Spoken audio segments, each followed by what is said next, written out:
சிண்டுவோட மந்திர கற்கள்.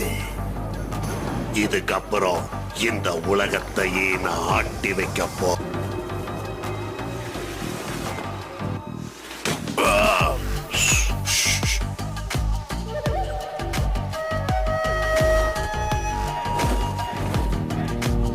ஐயா, எந்த போலீஸ்காரங்களும் இல்ல. எல்லாரும் ஒருவேளை தூங்கி இருப்பாங்களோ? செக்யூரிட்டி இல்லைன்னு சொன்னல. 5 6 7 எல்லாரும் காஃபி குடிக்க போயிட்டாங்களா? எல்லாத்தையும் எடுத்துட்ட. சரி, நாங்க இதை எடுத்துக்கிறோம். சரி, நீ யாருன்னு சொல்லுப்பா. எனக்கு தெரியும், டிராமால இருந்து தப்பிச்சு வந்தோம் போல இருக்கு.